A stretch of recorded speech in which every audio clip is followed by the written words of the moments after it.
আসসালামু আলাইকুম।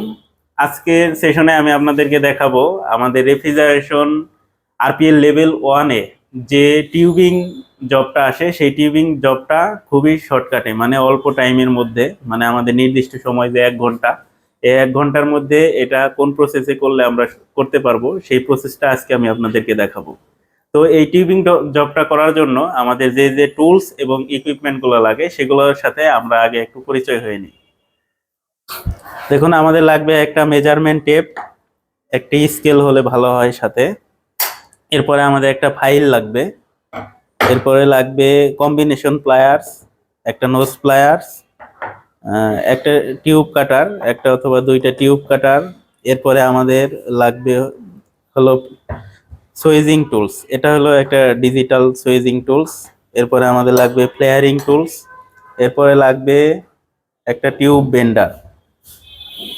আর এগুলো হলো টুলস, এবং আমাদের ম্যাটেরিয়ালস গুলোর ভিতরে ম্যাটেরিয়ালস লাগবে, আমাদের কপার টিউব লাগবে এবং লক রিং কিট লাগবে এবং নন চার্জিং বাল্ব লাগবে এবং ইউনিয়ন লাগবে, ইউনিয়ন ফেয়ারিং নাট সহ ইউনিয়ন, এবং কপার টি লাগবে, এবং সাথে একটা সিলেন্ট লাগবে, লক প্রেপ যেটাকে বলা হয়, লক প্রেপ লাগবে। আর একটা টুলস আমাদের বাকি পড়েছে, যেটা হলো লক রিং টুল সেট লাগবে। তো আমরা টুলস এবং ইকুইপমেন্টের সাথে পরিচয় হলাম। এখন আমরা মূলত কাজটা কিভাবে 1 ঘন্টার ভিতরে করা যায় সেই প্রসেসটা আমি আপনাদেরকে দেখাবো। তো প্রথমে জব অনুযায়ী আমার হিসাব করে নিতে হবে আমার টোটাল কতটুকু কপার পাইপ লাগবে। সেটা হিসাব করে আমরা দেখছি টোটাল আমাদের 800 মিলিমিটার, অর্থাৎ 80 সেন্টিমিটার কপার পাইপ হলে আমাদের জবটা ফুল কমপ্লিট করা যাবে। তো প্রথমে আমি এই কপার পাইপটা 800 সেন্টিমিটার, অর্থাৎ 800 মিলিমিটার, অর্থাৎ 80 সেন্টিমিটার কপার পাইপ কেটে নেব। এটা কাটার জন্য আমি কপার পাইপটা প্রথমে সোজা করে নেব। দিছেন? এরপরে আমরা এটাকে একটা মেজারমেন্ট টেপ দিয়ে এটাকে মেপে নিব। আমরা টোটাল 80 সেন্টিমিটার কভার পাইপ নিব। এই 80 সেন্টিমিটার রেখে আমরা একটা কলম দিয়ে এটাকে মার্ক করে নিব।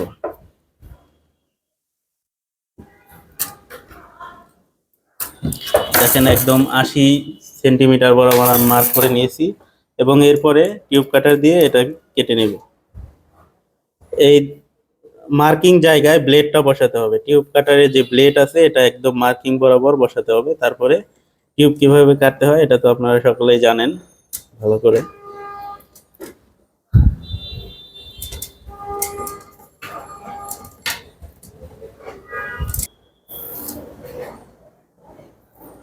এখন এই 80 সেন্টিমিটার কপার পাইপকে আমি টোটাল 4 ভাগে ভাগ করব, যেহেতু আমাদের 4 টুকরা কপার পাইপ লাগবে।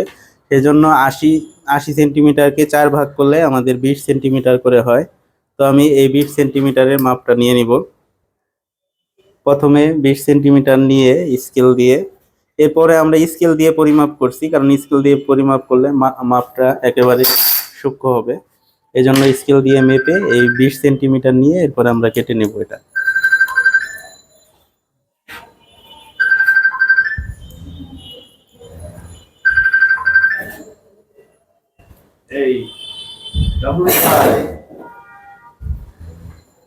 পুশ রাখো সামনে।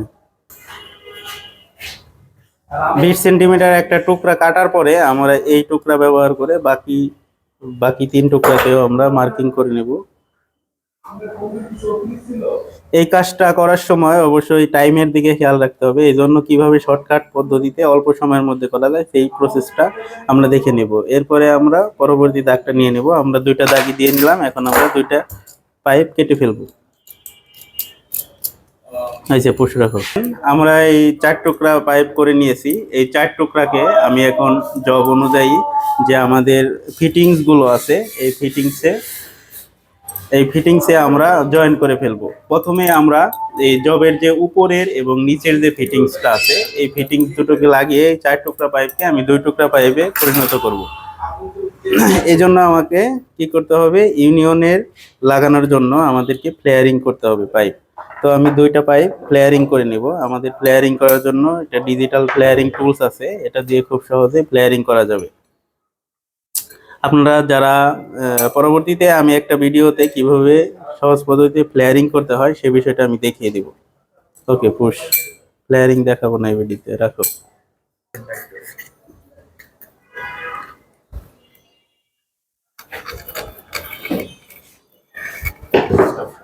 দেখেন আমাদের প্লেয়ারিংটা হয়ে গেছে, আমাদের দুইটা প্লেয়ারিংই আমাদের হয়ে গেছে। দেখেন প্লেয়ারিং দুটো আমাদের একদম ক্লিয়ার প্লেয়ারিং। আপনারা প্লেয়ারিং এর জন্য এইরকম ডিজিটাল টুলস ব্যবহার করতে পারেন, তাহলে দ্রুত আপনাদের প্লেয়ারিং হয়ে যাবে। প্লেয়ারিং হওয়ার পরে আমরা এই প্লেয়ারিং নাটের ভিতরে দুটো পাইপকে ঢুকিয়ে দেব, ঢুকিয়ে দিয়ে এটা আমরা ইউনিয়নের সাথে লাগিয়ে ফেলব।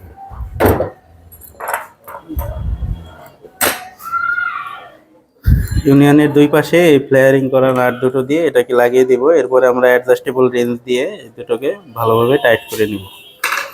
এটাকে টাইট করার জন্য আমাদের ছোট ধরনের অ্যাডজাস্টেবল রেঞ্জ ব্যবহার করতে হবে, যাতে ভিতরে আমরা ভালো করে টাইট করে ধরতে পারি। এবং এই পাশে আমরা এরপরে যথেষ্ট পরিমাণ টাইট দিয়ে দেবো, যেহেতু 1/4 পাইপ অতিরিক্ত বেশি টাইট দিলে এটা প্লেয়ারিং ফেটে যাওয়ার সম্ভাবনা আছে। এই জন্য আমরা যতটুকু হাতের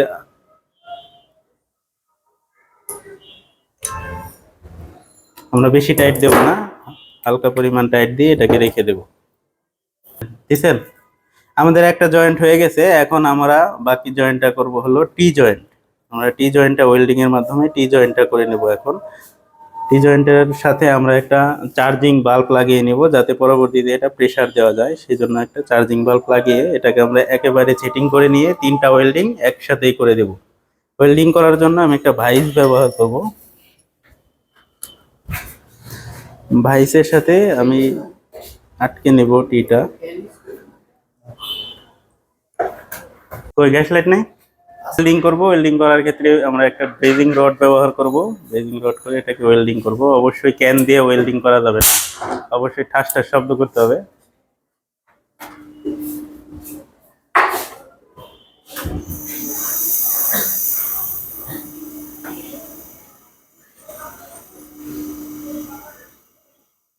দেখেন এরকম একটা নিউট্রাল শিখা তৈরি করে নিতে হবে ওয়েল্ডিং করার জন্য। নিউট্রাল শিখা তৈরি করে তারপরে আমরা এটাকে ওয়েল্ডিং করে ফেলবো।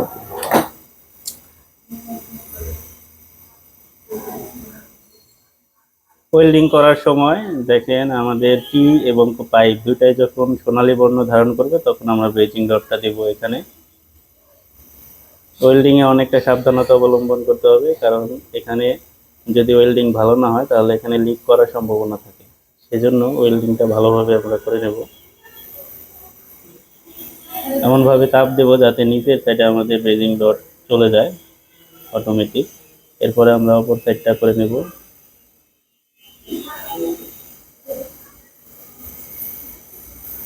এরপরে আমরা টি সাইডটা করে দেব একেবারে।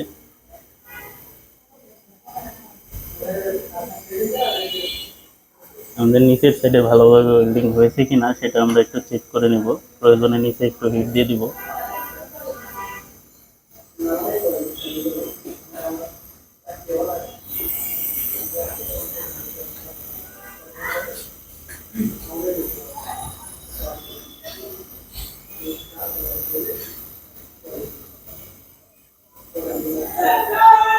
আমাদের ওয়েল্ডিংটা হয়ে গেছে। অফ করার ক্ষেত্রে দেখা যায় অনেকে ভুল করে ফেলে, সেই জন্য আমরা আগে অক্সিজেনটা অফ করে দেব, তারপরে অ্যাসিটিলিন অফ করে দেব, তাহলে আর শব্দ হবে না।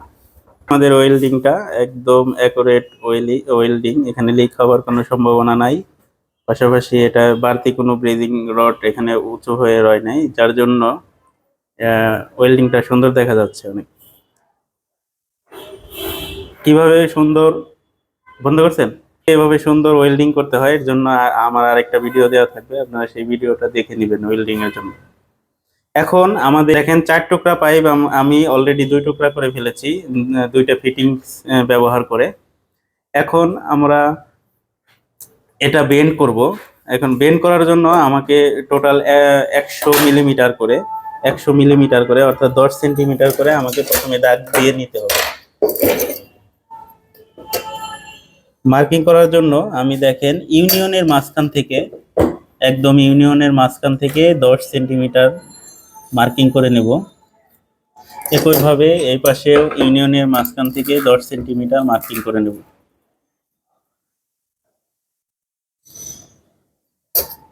দেখেন এরপরে আমি যে আমার টি আছে, টি জয়েন্টের একদম মাঝখান থেকে, টি জয়েন্টের মাঝখান থেকে আমি 10 সেন্টিমিটার মার্কিং করে নেব।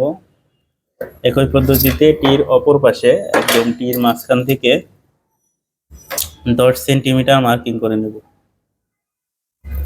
মার্কিং করে এই মার্কিং এর কপার পাইপের চারপাশে আমি ভালো করে দাগ দিয়ে নিব, যাতে আমার বেন্ড করার সুবিধা হয়।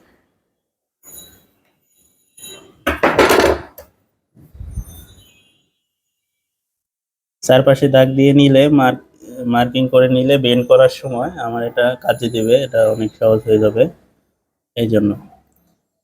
এখন আমি এই 2 টুকরা পাইপকে আমি 90 ডিগ্রি কোণে বেন্ড করব। বেন্ড করার জন্য আমি যে মেকানিক্যাল টিউব বেন্ডার আছে, এই টিউব বেন্ডারটা ইউজ করব। মেকানিক্যাল টিউব বেন্ডার ইউজ করে এটাকে আমি 90 ডিগ্রি কোণে বেন্ড করব। কিভাবে সঠিক পদ্ধতিতে 90 ডিগ্রি কোণে বেন্ড করা যায় এর জন্য আমার একটা ভিডিও দেওয়া থাকবে, আপনারা সেই ভিডিওটা দেখে নেবেন। দেখেন আমি পাইপটাকে বসিয়ে তারপরে একদম জিরোতে আছে, জিরো থেকে আমি 90 ডিগ্রি কোণে নিয়ে যাব। 90 ডিগ্রি বেন্ড হয়ে গেছে আমার এক পাশ। এভাবে একদম সেম পদ্ধতিতে আমি অপর পাশটা বেন্ড করে নেব।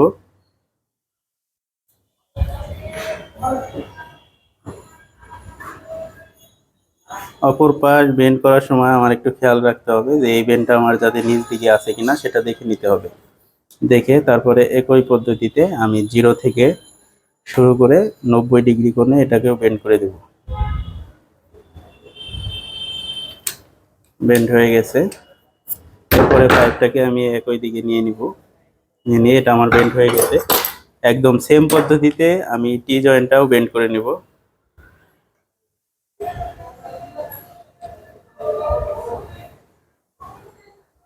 টি জয়েন্টটা বেন্ড করার সময় আমার টির সাথে যে চার্জিং বাল্বটা আছে এটা নিচের দিকে আছে কিনা এটা খেয়াল রাখতে হবে। খেয়াল রেখে একই পদ্ধতিতে আমি জিরো থেকে এটাকে 90 ডিগ্রিতে বেন্ড করে দেব। এই গর্তটা উঠতেছে সুন্দর করে। দেখেন এখন আমাদের বেন্ড করা হয়ে গেছে। বেন্ড করার পরে এখন আমরা যে আমাদের বাম পাশে আমরা একটা লকিং কিট লাগাবো এবং ডান পাশে সুইজিং করে এটাকে জয়েন দেবো।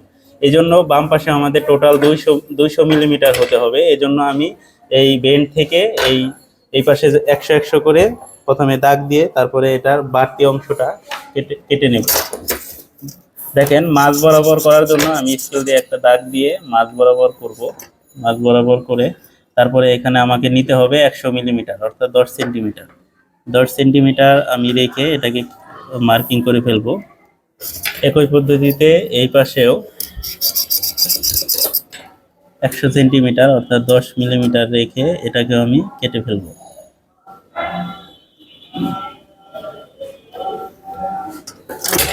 দেখেন আমার মার্কিং করা হয়ে গেল। একই পদ্ধতিতে আমি একই সাথে অপর পাশে আমি মার্কিং করে নেব। যেহেতু এই পাশে আমার 200 হবে, টোটাল 200 হলে আমি এক পাশে 100 নেব, মানে অর্থাৎ 10 সেন্টিমিটার। এবং যে পাশে আমি সুইজিং করব ওই পাশটাতে, সুইজিং এর পাশটাতে আমি 5 মিলিমিটার পাইপ বেশি নেব, কারণ সুইজিং করার পরে সুইজিং এর ভিতরে পাইপটা আমার ঢুকে যাবে। 5 মিলিমিটার পরিমাণ সুইজিং করা হয়, এই জন্য আমি 10 মিলিমিটার থেকে 10 সেন্টিমিটার থেকে আরো সাথে 5 মিলিমিটার বেশি নিয়ে কেটে নেব। এখন এখন মার্কিং শেষে আমি টিউব কাটার দিয়ে এই চারপাশের যে বাড়তি অংশ এগুলো আমি কেটে ফেলবো। হয়েছে, কাটা হয়ে গেছে। এখন যে পাশে আমার সুইজিং করতে হবে এই সুইজিংটা আমি আগে করে নেব। এই পাশটাতে আমি সুইজিং করব। সুইজিং করার জন্য আমি একটা আপডেট সুইজিং টুলস ব্যবহার করব। এই সুইজিং টুলস ব্যবহার করে সুইজিংটা খুব সুন্দরভাবে করা যায় এবং সুইজিংটা অনেক সুন্দর হয়। এজন্য আমরা এই আপডেট টুলটা ব্যবহার করি, সুইজিং টুলস। এটা একটু সাবধানে করতে হয়। এটা করতে একটু সাবধানে চাপ দিয়ে তারপরে এটাকে ঘোরাতে হবে। সাবধানে করতে পারলে এটা অনেক সুন্দর হয়।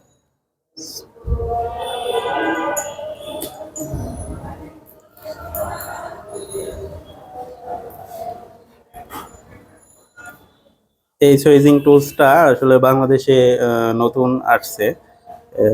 এটা একজন ভেন্ডর 2 পিস সুইজিং টুলস নিয়ে এসেছিল, 2 পিস আমি কিনে নিয়েছি। তবে আপনাদের যদি এই টুলস দরকার হয় আমার সাথে যোগাযোগ করতে পারেন। মার্কেটিং করে দিলাম। সম্পূর্ণ হয়েছে কিনা এটা দেখার জন্য আমি এই সুইজিং টুলস এর যে অপর প্রান্ত আছে এটাকে ঢুকিয়ে দিব। এটা যদি ভালোভাবে ঢুকে যায় ভিতরে তাহলে আমি বুঝতে পারবো যে আমার সুইজিংটা পরিপূর্ণ হয়ে গেছে।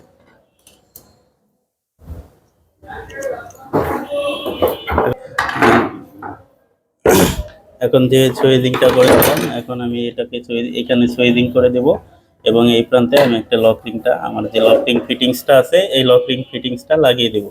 তাহলে আমার জবটা কমপ্লিট হয়ে যাবে। এজন্য আমি লাগিয়ে দিই। দেখেন লক রিং লাগানোর জন্য আমার কি করতে হবে, লক রিং লাগানোর জন্য যে রিং দুটো আছে এই রিং দুটো পাইপের 2 পাশে দিয়ে দিতে হবে। রিং দেওয়ার সময় অবশ্যই খেয়াল রাখতে হবে রিং এর যে ঢালু সাইড আছে এটা ভিতরের দিকে থাকবে এবং যে বেসটা আছে এই বেসটা আমি 2 পাইপের ভিতরে ঢুকিয়ে দেব। 2 পাইপে ঢোকানোর পরে আমি যে একটা লক প্রেপটা যে ব্যবহার করব, এই লক প্রেপ ব্যবহার করার সময় পাইপটা একটু বের করে নেয়, তারপর আমি পাইপের উপর একটু লক প্রেপ দিয়ে দিব, অপর প্রান্তেও একটু লক প্রেপ দিয়ে দিব। লক প্রেপ, এই লক প্রেপটা দেওয়ার কারণ, এই লক প্রেপটা ইউজ করার কারণ হলো যাতে কোনো লিক না হয়, মানে লিক প্রুফ, একদম এক কথায় যদি বলি তাহলে জয়েন্টটি লিক প্রুফ করার জন্য আমরা এই লক প্রেপটা ব্যবহার করে থাকি। এরপরে আমি রিং দুটে সামনের দিকে এনে আমি এই লক রিং মেশিন দিয়ে এটাকে প্রেসার দিয়ে এটাকে লাগিয়ে দেব। জন্য প্রেস করার জন্য দেখেন, এরপরে আমি প্রেস করতে থাকবো যতক্ষণ পর্যন্ত আমার ফুল টাইট না হয়, ততক্ষণ পর্যন্ত আমি প্রেস করতে থাকবো। আমার হয়ে গেছে এক পাশ, একইভাবে আমি অপর পাশটা একটু ভালোভাবে বসিয়ে নিব, বসিয়ে নিয়ে একইভাবে প্রেস করে দেব।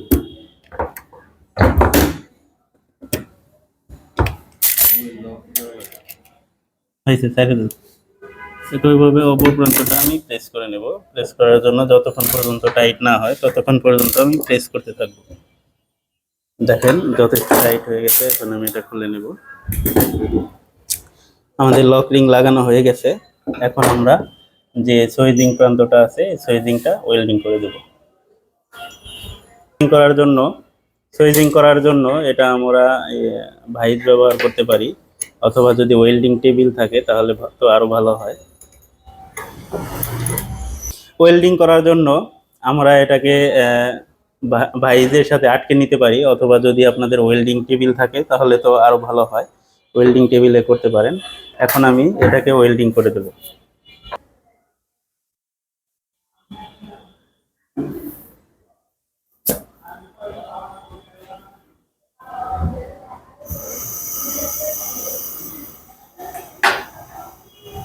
কি ব্লেজিং রড ইউজ করব? ব্লেজিং রড ইউজ করে আমরা এটাকে ওয়েল্ডিং করে দেব।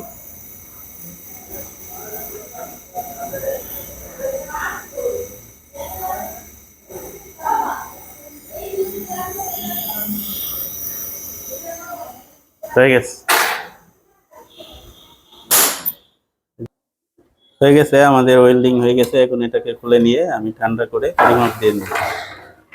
ঠান্ডা করে নিয়ে আসো। কমপ্লিট হয়ে গেছে। দেখেন এই জবটা করার জন্য আসলে 1 ঘন্টা সময় দরকার হয় না, যদি আমি প্রপার পদ্ধতি মেইনটেনেন্স করে এটা করতে পারি। দেখেন আমি জবটা একটু মেপে দেখাচ্ছি আপনাদের। এখানে দেখেন আমাদের একদম টোটাল 200 মিলিমিটার হওয়ার কথা, এই পাশে টোটাল 20 সেন্টিমিটার মানে 200 মিলিমিটার আছে। আমি যদি এই দিকে মেপে দেখি তাহলে একদম প্রপার 200 মিলিমিটার, একদম আমাদের চতুর্দিকে 200 মিলিমিটার করে, এটা একদম প্রপার ওয়েতে 200 মিলিমিটার করে হয়ে গেছে। তো আপনারা যদি এই প্রপার পদ্ধতি মেনে এই কাজটা করেন তাহলে আসলে 1 ঘন্টার বেশি লাগার প্রয়োজন নেই। 1 ঘন্টার বেশি এটা প্রয়োজন নেই। এটা যদি প্রপার ভাবে করতে চান 1 ঘন্টার মধ্যেই টোটাল কাজ কমপ্লিট হয়ে যাবে। তো এখানে দেখতে পাচ্ছেন যে আপডেট ফিটিংস গুলো আছে এবং টুলস গুলো আছে, এগুলো যদি আপনাদের প্রয়োজন হয় আপনারা এয়ারটেক ইঞ্জিনিয়ারিং এর সাথে যোগাযোগ করতে পারেন। এয়ারটেক ইঞ্জিনিয়ারিং এ এই সব ধরনের টুলস আপনারা পেয়ে যাবেন। ধন্যবাদ।